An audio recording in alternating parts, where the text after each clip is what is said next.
So, thank you for joining us today. We're excited to talk about reading quirks, things that bookish nerds do with co author Andres de la Casa-Huertas. Did I say that correctly? Perfect. Perfect. Okay. Please post your questions about our discussion in the chat or in the Q&A boxes, and we'll get to them at the end of the program. And so I'm going to start with Reading Quirks is written by Andres and Javier Garcia del Moral. These two Spanish expats and longtime friends run the Wild Detectives Bookstore and Bar in Dallas as creative and executive directors, respectively. They combine their efforts with their day jobs in advertising, the former, and civil engineering, the latter. Reading Quirks is their first publication. So, welcome. We're so glad to have you. Would you like to start by telling us a little bit about yourself and the book? Sure. So, I'm Andres, and I'm from Spain. Probably you noticed that I have a bit of an accent. So I came to Dallas in 2015. Before that, I've been working in advertising in other cities, in Madrid, in Dublin, in London.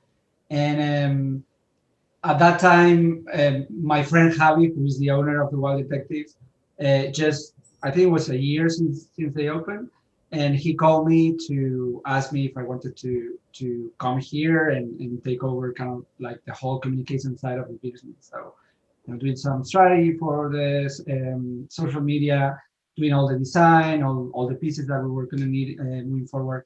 And at that time, I was in London. I wasn't particularly happy, nothing against London, but probably they weren't. Yeah, it was too old to be in London. I think it's a great city when you're very young, but I was already mid 30s and I was not enjoying it.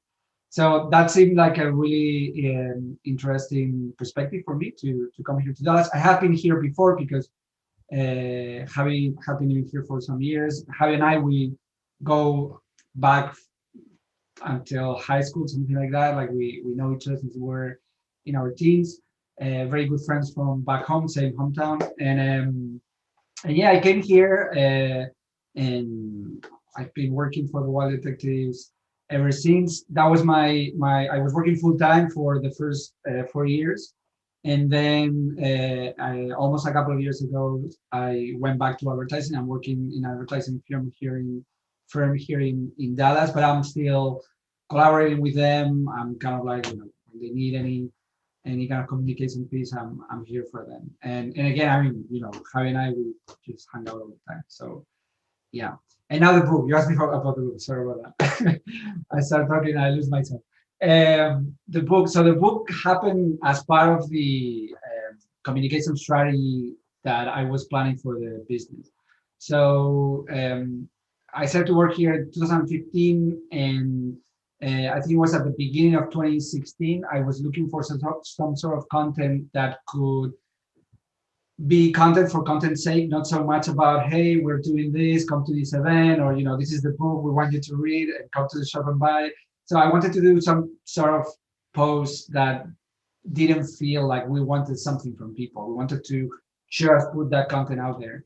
And I really like comics. Obviously, I like to read. And one day when I was in the gym, I was listening to a podcast that it was done by one of the journalists at Book Riot, and the podcast was called Reading Lives, and it was a cool podcast. They don't do it anymore, unfortunately, but the premise of the podcast was to interview people that had something to do with books.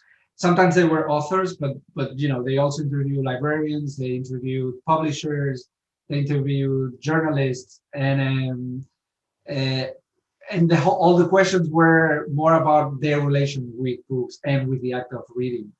And it was very interesting to me to see that there were perks coming out here and there. Some of them were very out there, some others were like very easy to relate to, and it just happened. I was just, I was in the treadmill, and I said, like, oh, a comic book about reading quirks, like about what are the kind of things people do around books that are very particular, that people can feel connected to if they like to read. And yeah, I just kind of like started thinking about it. I talked with a friend, I wrote some. I think I wrote. I don't know if it was probably the first four or the first six comics that are in the book, and I showed them to Javi. Javi was on board from the get-go, which was amazing. I'm like, okay, we're gonna do this. So then we talked with the illustrator, which we had worked with her before. She's a friend of a friend, and she was on board as well. She sent us the first roughs. They were exactly what we were looking for. The tone was perfect, and that was it. Then we started to post every week for a year and a half, and it was every week, like every Wednesday, 72 weeks, one after the other, a comic every week, and um, and it was. I mean, it was a lot of fun. It was also difficult sometimes to get a story in a week. So I tried to work ahead and get kind of like a few done already and have a little bit of a buffer.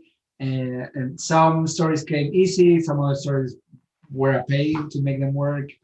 So yeah, but I mean, overall, the experience was amazing. For me, like I'm not a writer. I'm actually in advertising. I don't particularly write. I'm working on the visual side of things. I'm a graphic designer. So to me, to write most of the stories here, um, it was a great challenge, and I'm super happy with it. So yeah. Cool. So that kind of leads into my first question. Um, can you talk about how you do a graphic novel, how text becomes images, and how that's writing in partnership with the illustrator, and how that relationship works? So in my case, because I come from a visual background, the first thing that came to mind, I mean, it depends, but usually were the images. And then I have to find the words to tell a story. So we have this format. I mean, I feel a little bit uncomfortable myself calling it a graphic novel because it's not, it doesn't have continuity. It's just like, four frames cartoon, next page, another four frames cartoon, and they are kind of like minuscule stories in each page, right? They're not so much. There are some characters that are showcasing different stories, but there is not a sense of continuity. It's just kind of like, yeah, sketches basically. And so to me, it was more about like first having a quirk or a story that I thought it could be interesting to dig into. So at the beginning, they were mainly quirks. After a few, I realized they were going to be very difficult to come up with 72 quirks. I couldn't find that many. So over time, it evolved into stories that had something to do with how people behave with books or how they read. Even, we use some of the stories to highlight, like, some of them work around quotes, some of them, it's a way, there are some about Trump. So I could find excuses everywhere to actually come up with stories. So first came kind of like the space I wanted to work on. And then, as I said, usually it was the images because the structure was so um, um, ready already, so strict, like four frames. For me, it was easy enough or easy-ish enough to see what those images were going to be. What was very difficult, not, I mean, the dialogue was not that complicated. What was difficult to me was the punchline, because it was four frames and then a punchline. And the punchline was the witty part. It had to be witty, it had to be punchy, it had to be, hooky. And that was a little bit more difficult to me to come up with. That was the part that I struggled the most when I had to come with this. But yeah, basically what I did is like I usually had the four frames in my mind. Then I sat down, wrote the like writing a play. Like I was writing a scene. I was defining what the scene was to the illustrator. I was writing the dialogues frame by frame, and then I sent it to Laura. Laura Pacheco is the illustrator, amazing illustrator. I sent her the email, and a couple of days later, she was coming with the first sketches. And more often than not, they were already there. They were, sometimes we had to tweak something on one frame, or let's do this cover for this book. But yeah, I mean, she was, to be honest with you, I think like the reason why this is a book now is because she made illustrations. Like when I read that's something I talked to her about. Like when I was writing the scripts at the beginning, I read them through. They felt silly, like they felt like not, they didn't have a body yet, right? And then once it was sending the illustrations back, it was always, to me, it was always thrilling to open her emails, like especially when they were the first sketch, send her a story and then getting her illustrations on that story. That was always super, super thrilling. And again, like she did an amazing job. Yeah. So I'm gonna show you what is one of my favorite panels. Okay, cool. So this one, this is one of my favorites. It just makes me think about, like, for me personally, how I'm really bad about, I'll get caught up in a book, and then like I'll do everything possible to get out of doing whatever that thing is that I'm supposed to be doing to finish. So yeah, so I just think this one is hilarious. So this I'm actually really happy that you're showing this one because this one comes with a story about the process within the book.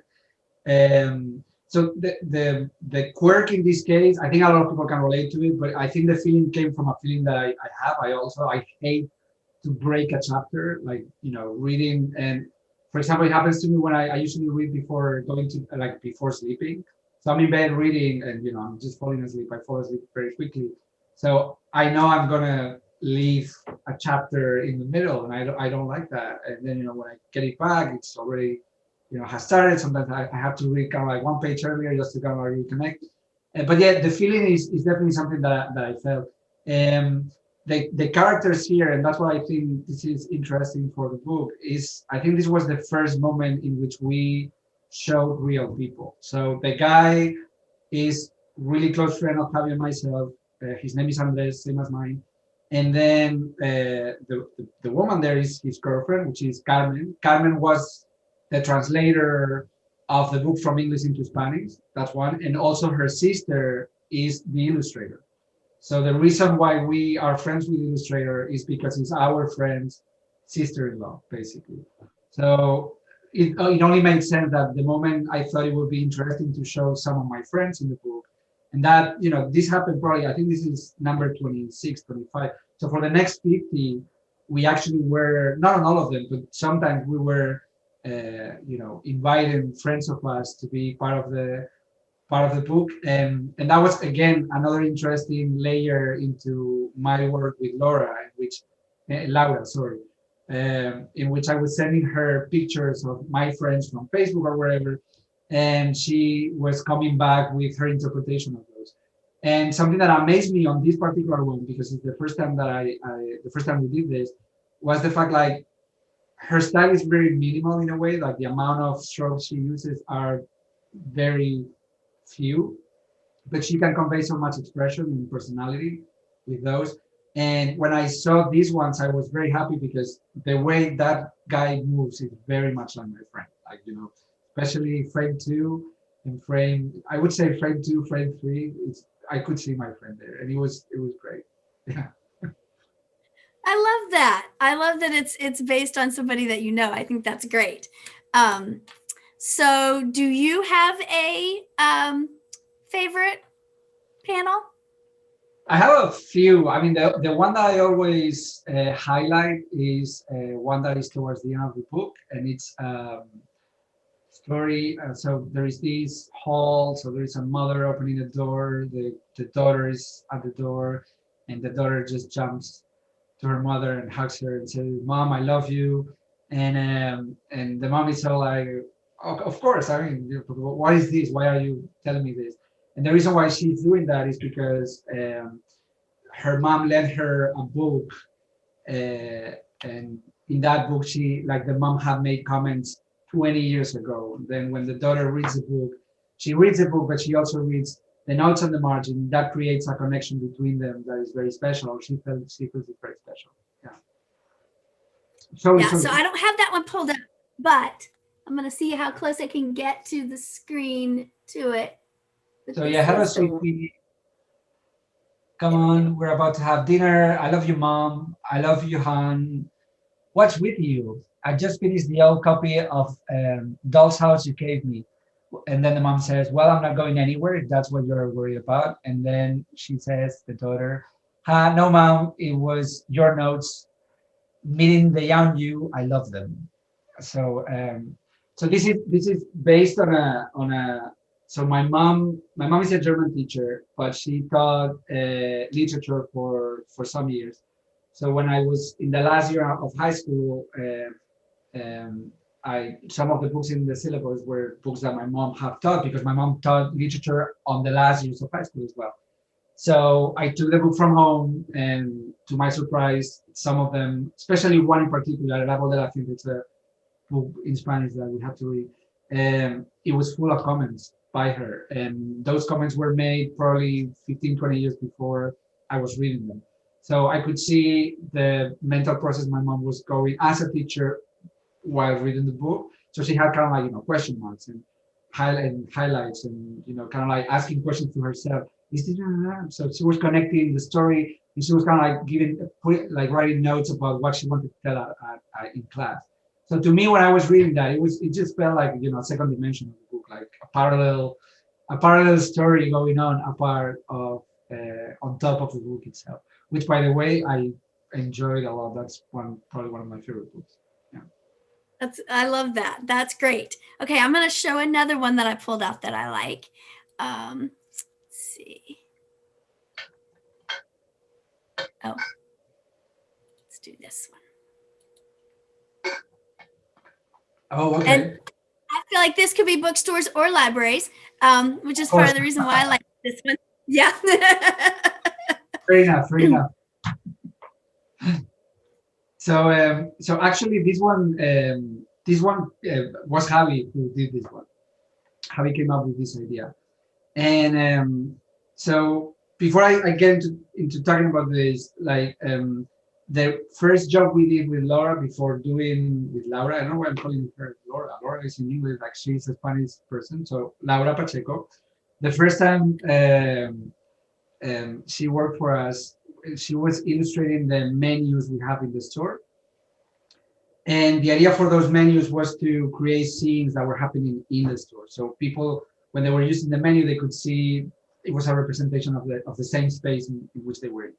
So for the book, we also wanted to bring the store, the Wild Detectives, into the stories. So this was the first story. I think it's one of the first stories that were about that space, and we are in the store a lot, so we could see how people browse through the books. And I think that was what sparked Javi's idea. It's like, can we do something about how people feel in a bookstore, like finding the book you want to read, or feeling that this book, you heard about it but it's going to be overwhelming, so you're not going to read it.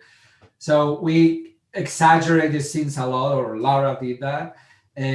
But yeah, the punchline is one that we're very happy with, because there is something very nice about, there's a lot of warmth in places full of books, I think.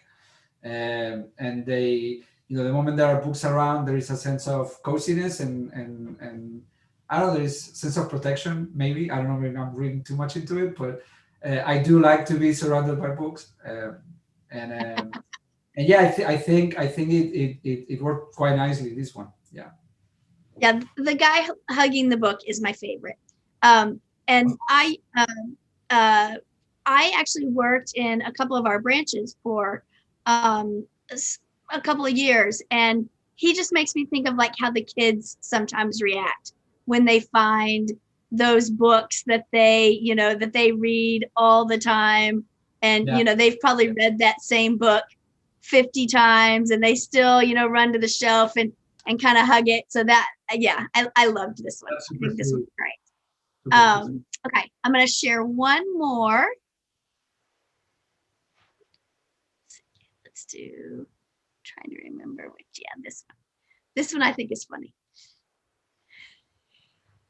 Oh, this is the first one. Yeah, this is the reason why I don't lend books. It's a I just give them. It's a one. So the whole story. So this is the first post we published for the series, and this was also already. This is one of the ones that I wrote, before even presenting it to Javi. Like, we sent it to to actually no, I wrote it, I showed them to Javi, and then we sent them to Laura. That was the timeline. So this was part of those 4 or 5 that I wrote before even having a form for it, right? And funny enough, it's based on a story between Javi and myself. So there is this book by an American author, actually, Paul Auster, and it's one of my favorite books, Book of Illusions. And I read it when I was living in Madrid. Javi was living in Madrid back then as well. And it seems to me that I mean, in my mind, it seems very clear that I lent it to him. I never had it back. Javi promises me that he doesn't have it. It's true, like we've been moving like from cities ever like since then. He's been living in 3 or 4 cities. I've been living in another 3 or 4 cities. So it makes sense that it might have get lost somewhere. But I still have the feeling that one day I'm going to be browsing through these books. He has a massive bookshelf, so I'm going to be browsing through it. I'm going to find it, and I'm going to be pissed if that happens. I'm going to be pissed. Yeah. Excuse me, sorry. I mean, this happened kind of like partly. If I found it, it would have been easily 15, 18 years since it happened. Yeah, easily. That actually makes this even funnier. It's actually, I mean, Okay. I made there like kind of like a joke to him, like he knows it's a book. Like I wrote that book there on the story so he could read it and see, are we still, is this conversation still going on? I think that's great. Okay. And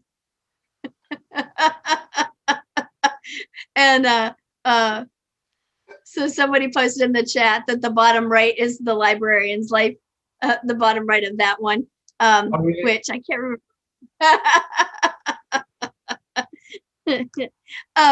So as you kind of already talked about, you're not originally from here. Are there certain reading quirks that you've seen only here, or ones that you've seen outside the country and Americans don't do? When it comes to quirks, not that much. I think it's so there are a number of them, and I think all of them are quite universal. They are not so culturally driven, I don't think. One said that I do think there are around books or something about the book culture in America that is different to the one that I know in Spain. And it's not, as I said, it's not so much connected to the quirks, it's more connected to, for example, like one thing that surprised me here, and not just here, like I think it has to do with English speaking countries, because in Ireland and in England was the same. Like the care editors, publishers put into book covers is very commendable is the word. Like it's something, it's a thing of respect. Like I do respect that a lot. As a graphic designer, I think they do pay a lot of attention into the covers. In Spain, they do too, but the way it works, it's more connected to the collection, so to the publisher. So let's say the publisher is, I'm going to use one real publisher, Alfaguara, for example, which is a very famous Spanish publisher. They do have a collection of books, and they do have kind of like an editorial line, meaning that if you like one book in Alfaguara, you might like the other ones as well. So they're more focused on having those collections being very recognizable on the shelves. So the covers are all very similar. So there is an image that changed, but the whole structure of the cover is very similar within collection. And that is something, I mean, again, as a graphic designer, I like both approaches. I love coming up with, like, seeing some designs that have come up so identifiable with a line of books. I think it's also something difficult to achieve, to do it well, and when they do it well, it's great. But at the same time, here it's so much more free and open. Like every cover is its own world, and the way you can connect with the feeling of the book is much stronger here or in English-speaking countries than what I found in Spain. And probably my other comment would be that I do think in America people read more nonfiction than in Spain. In Spain, in my experience, people are lean more into fiction. There is nonfiction, obviously, and poetry and all that. But in terms of sales, I think fiction drives the sales. And for example, when we opened the store, because we're Spaniards and we just brought our experience here, we had our shelves were not differentiating between fiction and nonfiction, and it was mostly fiction because that's what we read. And then at some point we decided to actually separate and make a shelf just for nonfiction, and it sells amazing. It's just like the books just fly. Yeah.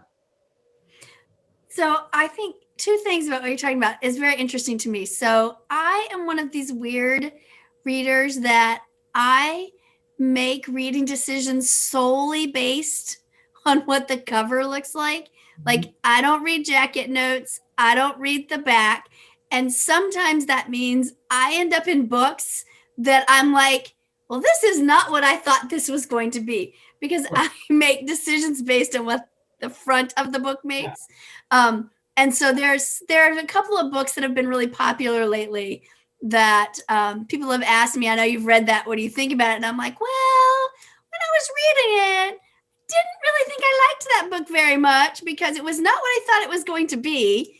But then after it's been a month or two later, I go back and go, oh, you know what? I think I actually did like that book. But at the time, I wasn't too jazzed on it because it was not my preconceived notion based on the cover and the cover only what that book was going to be like.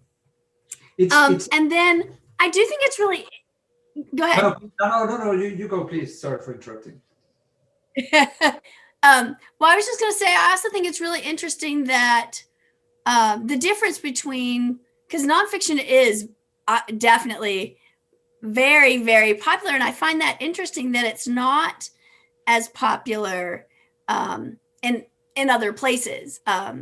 Just I think maybe because of the breadth of the nonfiction that maybe we have. Could that be part of it? I had this conversation. We had this conversation, Javi and myself, before with other people, and I think it's connected to different things. I think one for sure is like the I don't know if the word is power. It's the the respect and power to a certain extent that journalism has in this country is amazing. It's a very strong, it's a very solid pillar of what the country is, right? It's the fourth power. It's a fourth power everywhere else. When in Spain, it's also called cuarto poder.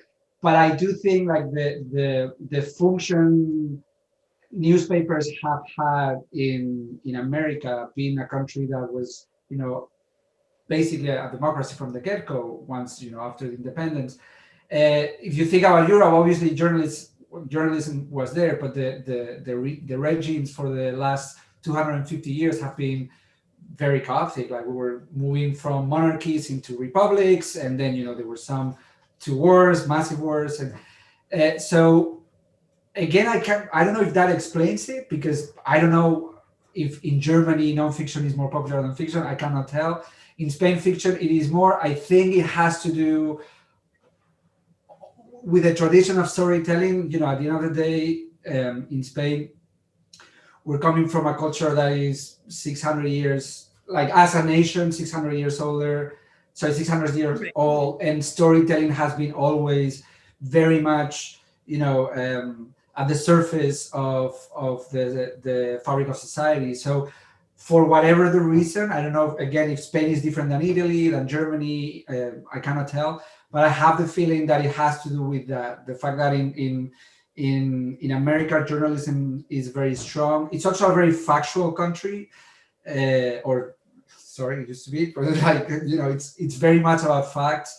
Science has had a massive, space in the conversation as well. So I don't know. It's I mean, like reason is at the core of what American identity is. I don't know if that it has something to do. It might be. I don't want to say that it's not part of European reasoning. Reason it's also been a fundamental part of European development. But I don't know. I don't have a specific answer for that. I don't know what's the reason behind that.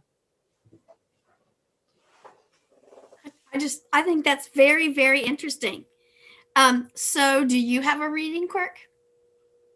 I mean, probably, yes, I do have one. I don't do it constantly. I do it every now and then. I like to, people usually write their names and maybe something else when they buy a book or when they read a book. I like to write my name. I like to write where I bought it, when I started to read it, and when I finished the read. So it's pretty much like a library, like a library card on a book.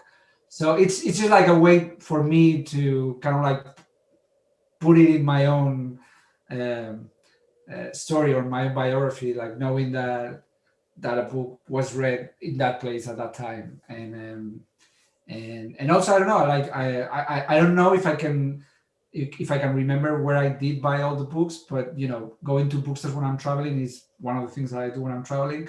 So I like to have books from everywhere. Like, I bought this one when I was there, and I bought this one when I was in that place. So it's kind of like a OCD recording mania that I have. Yes. Yeah. I love that. Yeah, I'm big on when we go other places, and I think this is probably a quirk most librarians have. Anytime I go to a new city I've never been in, we obviously go to the library. Of course. So particularly particularly like whatever their central library is. And then and of course I do stop everywhere and pick up books. But I think kind of along what you're saying, I had a friend several years ago who worked for a bank and spent time in India training staff that they had brought on from India. And during that time, one of the Harry Potter books was published.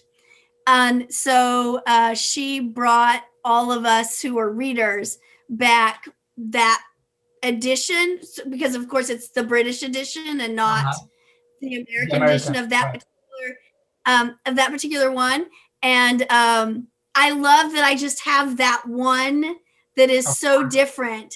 It's not even like the cover is different, but it's not the same size. There's so many things about it that I think it's really interesting. Yeah, that So you got to read. And that's my. Did you get to read Harry Potter before it was actually published in the States? Did you manage? So no, it was a later edition. So I want to say it wasn't the last two books. It was one of the last three books. Mm-hmm. And so those were all released. At that point, it was popular enough that it was all released at the same time. I see. The same time. Yeah. Yeah. So I want to say I want to say it's Order of the Phoenix is the one that I have. I have the British edition of. But what I really like about it is it's always my reminder that that's my souvenir, right? My friend went to India, and this is the souvenir that I got from that. It would have been better if I had gotten to go, but yeah.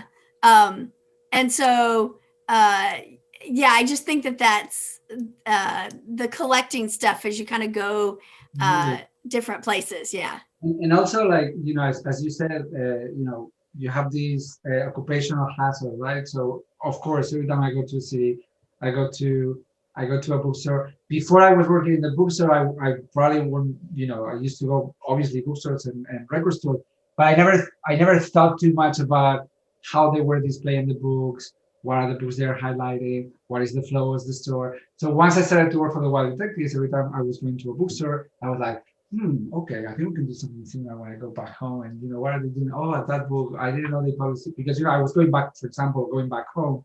You could see some of the books were the same, but there were different editions, and it was interesting to see the difference between the covers. What was the reviews those books were getting, if they were kind of like bestsellers or not bestsellers. How were they performing there against how they were performing in our store? So yeah, it just created another level for traveling, another dimension. Yeah.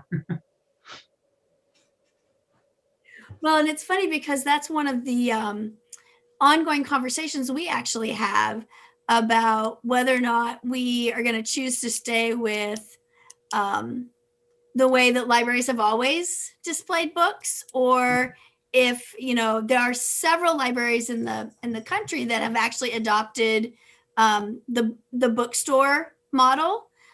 So like, for example, here in the Metroplex Southlake, the Southlake Public Library shares the square with a Barnes and Noble. Mhm. And so their library is organized like a Barnes and Noble and not like a normal library system, because people kept coming into the library and couldn't find anything, and they would just go to Barnes and Noble. And so they changed the way By that that you they mean like having the covers facing the so what you're meaning what you mean is like the books on the shelves are facing the user instead of being sideways. that and the categories. So like when Oh, we do nonfiction in a library, it's all like it's by Dewey, so it's the numbering system. Whereas at Barnes and Noble, it's just gardening, right? yeah, And yeah. so so there's kind of this ongoing push-pull discussion between whether or not libraries stay with the Dewey system or if they switch to I see, I how see. bookstores do it. So it's kind of this interesting sort of kind of conversation about It how feels people like browse, right? a, We're always kind of looking at. yeah, it feels, I understand, Yeah. like for people who've been working in libraries all their life, it might sound like, because it's a massive change, right? Like in terms of structure and logistics, I imagine for that amount of books, it has to be a massive undertaking, right? Oh, absolutely. Yeah. Yeah. Yeah. Yeah. And just starting with having to relabel everything, right? Wow. That, yeah, Because all our books have, yeah, yeah, has well, that label on the outside. yeah, Yeah. some people are not going to be very happy, Yeah. Yeah. I imagine. Yeah. Yeah. Yeah, so like a lot of the ones that have switched to that are smaller. So like obviously like Southlake is a pretty small Mhm. library, but I think there's also a library in Arizona that uses that organization system that's used in big Mhm. bookstores. Yeah, so it's just kind of an interesting. Um, One of the things we're always kind of looking at is how do people browse? What are they looking for? How do they find those things? And I would assume that that's not too different between uh, a bookstore and a library. How are you going to get them the things that they want to find? Yeah. Yeah. In a bookstore, I guess is like,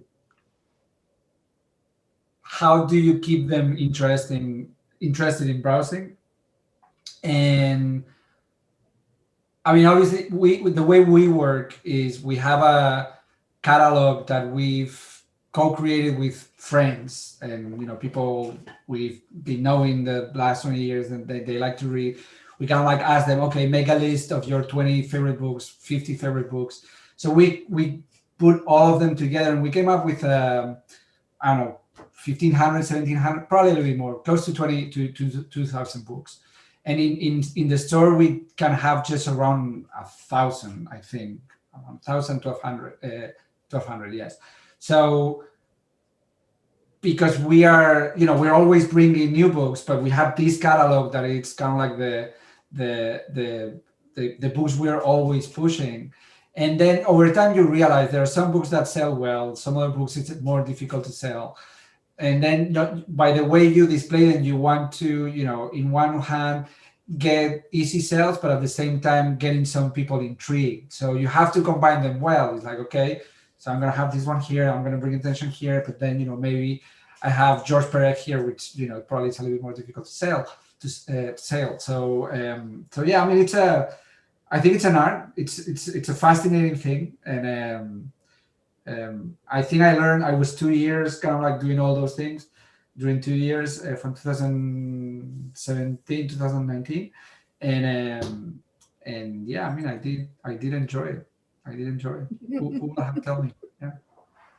All right, so I think we're going to look at one more comic before we're done, because I have one more. Okay. Yeah. So this is my favorite book ever. You must read it. You must read it. You must read it. Yes.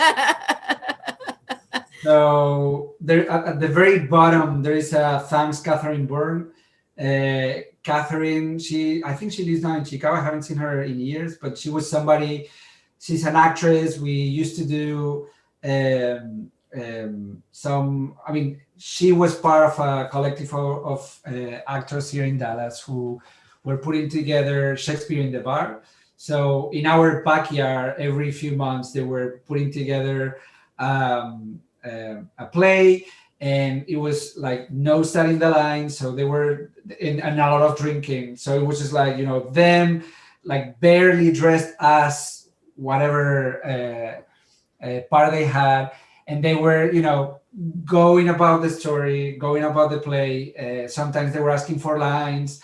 Every time they asked for lines, they had to drink. The audience was drinking as well. So it was a lot of fun, I have to say. Like super. I thought it was a really nice way to bring Shakespeare to, you know, younger audiences, and we did a festival for women voices. Like, you know, it was all about women authors and everything. And I did a few interviews to some of the people who were part of, you know, the collaborators of the shop. And I did an interview to her, and I asked about her favorite book, and she recommended this. And actually, on the frame too, what she says there is exactly word by word what she says on the interview, because she was so excited about telling me about the book, you know. And I thought it was brilliant. I thought it was very strong, her delivery in terms of the passion she put behind the book, and that sparked the idea about what happens if somebody finds someone and kind of like, you know, I don't know you, but you should read this, right? So yeah, I mean, I basically played the video, wrote the things pretty much the same way she said it, and then, you know, I kind of like finished the story, and then I sent it to Laura. I told her to do it in the store. So this is one of the shelves we have in the store, and it came out. It's again one of the first ones. That's probably number 8, 9, 10, something like that. And it came out. I'm also very pleased with this one. Yeah. Yeah, I love this one. And I think part of the reason why I love this one is because this is something librarians do to people all the time. Whether it's whether it's in our buildings or not in our buildings. So I can totally relate to this one. Of course, of course. I mean, you get very, when you recommend a book, you get behind the book you're recommending. Like it's a very personal thing. You know, the moment you're recommending something, your whole reputation is behind that, right? So you get very, you have to believe in what you're saying, I guess. Yeah. Yeah, and especially if you really love something and you share it, and somebody else really doesn't love it, which, you know, which happens. That's But okay. you know, yeah. Well, if we don't have any questions from the audience, I think we might wrap up for this evening. Is there anything else about the book that you think we should know?